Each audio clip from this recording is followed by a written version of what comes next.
solid pa na dito mga pre. Yan, umakyat ako sa batong yan. At hindi ko na-expect kung ano yung kabila, no? Yan, umakyat ako dyan. Buisit yan pala, oh. Tingnan nyo, bangin ang pucha. Taas yan.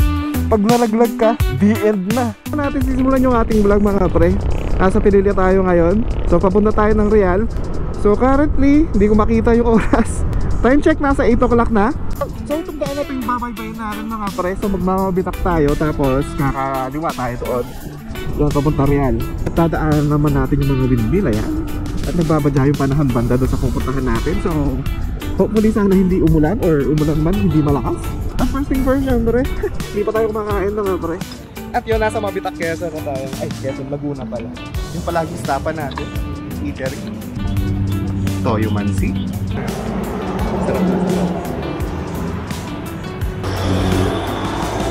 At ayun, busog na naman mga pre. So nasa Fami na tayo. So yun, kakaliwa na tayo dito.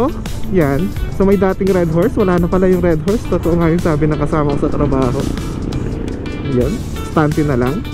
So yun, kakaliwa tayo dito. At dire-diretso na to mga pre. Hanggang Real na to, dire-diretso na. Ang kagandahan sa daan na to, malamig dito mga pre dahil maraming puno. Yung daan sana namin is magmamaralaki kami. Kaso yun nga, dadaan ka pa ng Infanta, no? Tapos tutuloy ka papuntang Real. So yun, mga ilang minuto na lang nandun na tayo. At ganito yung dadaanan nyo. Pag itong kalsadang to yung tinahak nyo, no? Napaka-refreshing mga pre. Puro puno tapos bundok. Tapos may bus sa harapan na laki. So yan, Real 27 kilometers, Infanta 38. Tapos yung hangin dito ang lamig kahit anong oras na. Medyo mataas na yung araw pero yung hangin ang sarap pa rin. At marami rin palang banking na daan dito mga pre. So maganda rin yung kalsada, no? At ayun, lumampas tayo mga pre. Naghanap na rin tayo ng tindahan na pagpapahingahan ng konti. Sa bridge na ito mga pre may ilog. Ang ganda. Ayan, no? Woo, sarap. Tapos pwede ka magstay dun, no? Para sarap magtampisaw eh, no? Yun. So papunta na ng dagat yan mga pre. So bago kayo dumaan ng bridge na to, kung galing kayo ng dun nga sa may Fami, kumana na kayo dito, may kanto dito. Yan. Dine. So kanan, dire-diretso lang. Papunta na ng Mauban, Quezon to.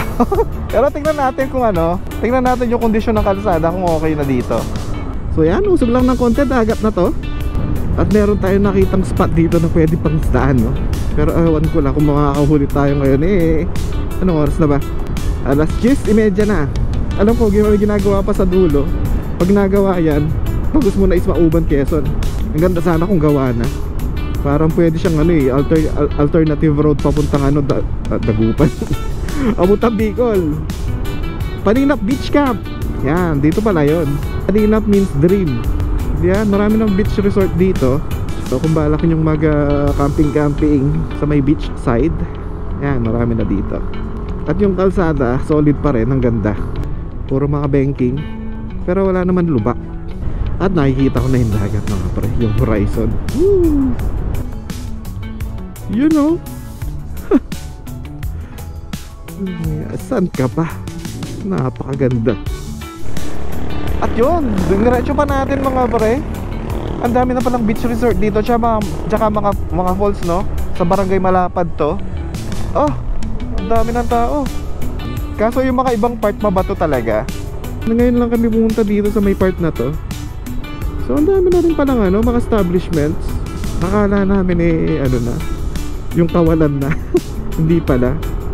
So yun, madadaanan nyo yung Balagbag Falls tsaka yung Noknok Falls sa may kanan kung papunta kayo ng ano, Mauban nga. Tingnan nyo naman yung daan. Ha, napakaganda mga pre. Kahit sedan dito pwedeng pwede. Wala pa naman kami nadaan ng mahirap na daan. From Fami hanggang dito wala pa, puro spalto. Yeah, Saturday pa lang ngayon, weekend, kaya maraming tao. Welcome to Lubayat. Yun, at dire-diretsuhin pa natin to hanggang sa dulo ng road na to, no? Kung hanggang saan yung ginagawa nila. Oh, sarap. Ganda, oh. Sarap maligo dyan, kaso parang malalim dito. Tapos hanggang doon, tagos nito is yung ano na, dagat.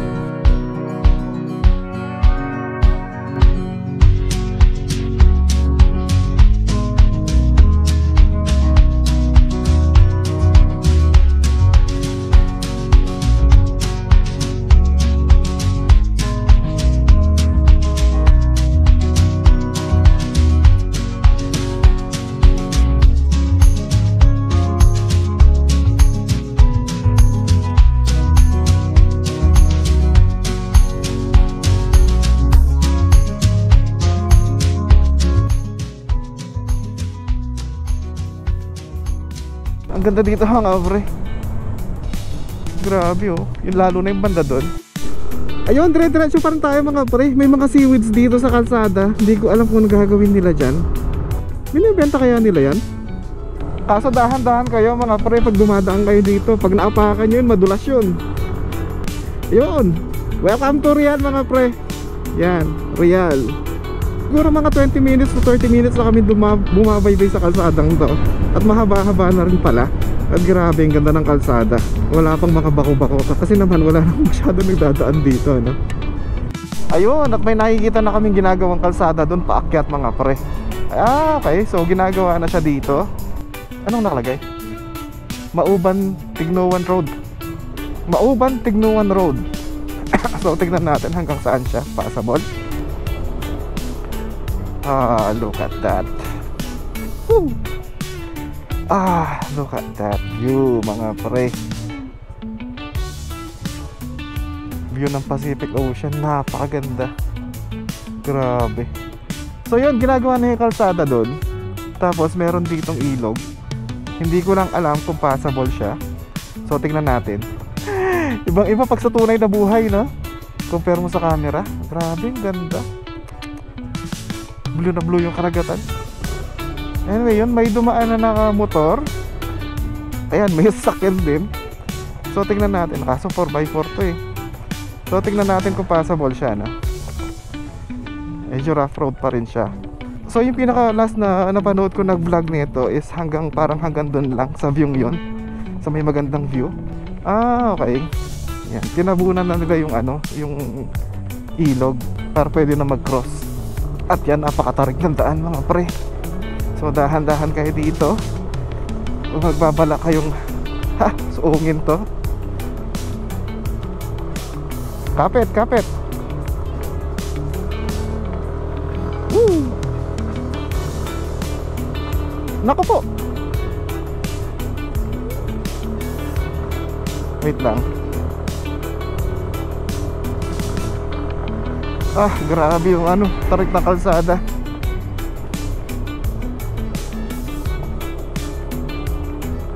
So yan, hindi naman siya natenga, ginagawa pa rin hanggang ngayon, yun oh.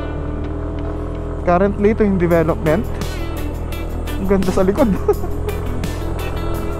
So tignan natin kung hanggang saan pa yung pwedeng daanan dito. Grabe yung mga bato, adobe oh. Tignan mo, kulay blue. So isang side ng kalsada ay sementado na. Pag nagawa ito, ang ganda talaga nito. Daanan papuntang Bicol. Sementado na ulit. Sa kaliwa, kulay blue na dagat. Ganda. Grabe, ang ganda ng dagat, kulay blue. Blue na blue. Wow, ganda dito mga pre. Ayun may mga barko. Wala kasi signal yung globe dito, kaya di natin malocate kung nasaan na tayo, no? May mga barko dito, no? Yung parang industrial vessel. At may signal na dito mga pre. So tingnan natin kung nasaan na tayo. No trespassing. Okay, Tibag Hydropower Corporation. Tama pa ba itong daan natin? So sanga-sanga na yung daan dito. So hindi natin alam kung alin dito. No trespassing. Private nga to. Wala, na eh. May barikada na. So hindi. So hanggang dito na lang to mga pre. Wala nang daanan dito. Ikot na po kami. Mauban sana. So yun, hanggang dito na lang mga pre. Hanggang dito na lang yung kalsada. So power plant na yung dito. So at least may ang laki ng development na nagawa. Ang layo na ng inabot ng kalsada. In the near future pwede nang daanan to. Actually mauban na to eh. So balik na tayo mga pre. Kaya pala sama ng tingin sa atin. Kasi naliligaw tong mga to. So yan, hanggang dito na lang to mga pre. Hanggang dito pa lang. Or hanggang dito na yung ginagawang kalsada. Yan. Yun o. So yan, balik na tayo mga pre. At hahanap tayo ng spot na matatambayan muna natin. At subukan natin mangisda. Takot ka. Yun, grabe yung pababa dito mga pre. Yun sa ginagawang pagtawid ng sa ilog. Grabe, ang ganda dito. So nung papunta pa lang tayo dito, syempre hindi natin makita kasi nasa likod natin. Pero ngayon pabalik tayo. Ayan. Tignan nyo mga pre. Wala. Grabe, ang ganda no. So doon tayo mag drone shot na lang. Doon sa may bato. Ay, hindi kaya. Bakit ka natatakot? Grabe, sobrang tarik naman kasi oh. May preno naman eh. Grabe yung tarik na ito sa tunay na buhay. Ayun lang. Mabato tapos paakyat. Good luck sa akin. Sige Aerox, kaya yan. Putang na. Mag-i-slide.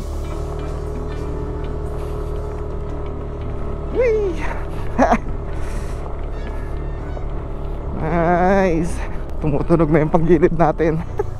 Kuha lang tayo ng drone shot dito. Akit tayo sa bato.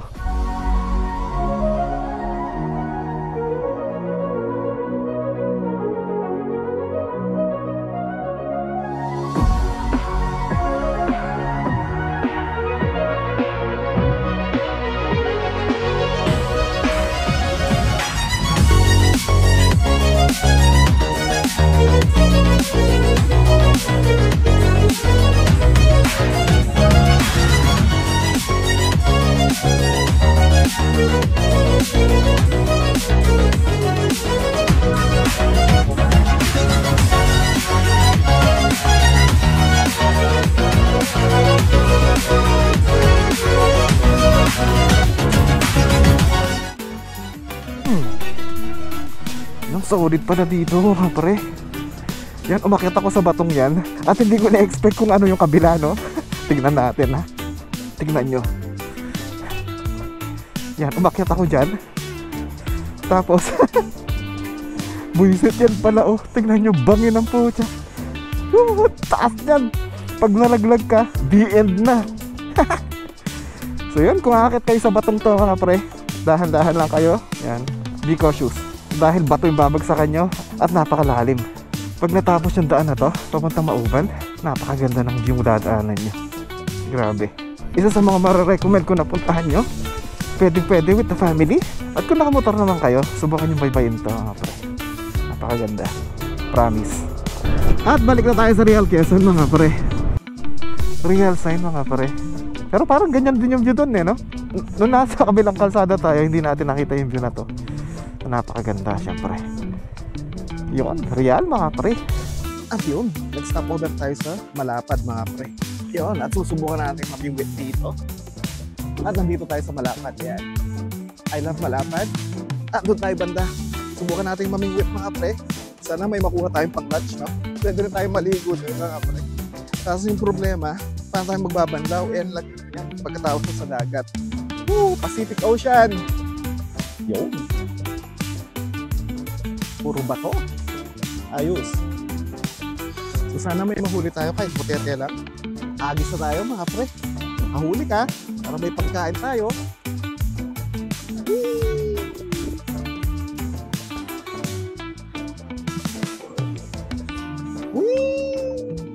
Yun na yung sinasabi. Okay, sumabit na. Yung sa kabutihang balad mga pre, wala tayong makuha. Sumabit pa yung pamingwit natin. Talagay ko hindi pupunta dito yung mga isda kasi low tide. So ibig sabihin, wala tayong ulan. So bibili lang tayo sa madadaanan natin. So tara, let's go. Uwi na tayo mga pre. Ayun mga pre, wala tayong nakuhang isda. Wala tayong nabingwit na isda, no? So uwi na lang tayo. Maghanap na tayo ng makakainan sa daan. At yun, hanggang dito na lang siguro muna yung vlog natin. Ito yung kagandahan sa probinsya, kahit katanghalian tapat ang lamig ng hangin. Yan o, tignan nyo naman. Look at that view. Woo! Pacific Ocean mga pre. So yun, always ride safe mga pre. At enjoy natin yung bawat kalsada tatahakin natin. So until next time, sa susunod natin biyahe, hanggang dito na lang. Paalam, babush.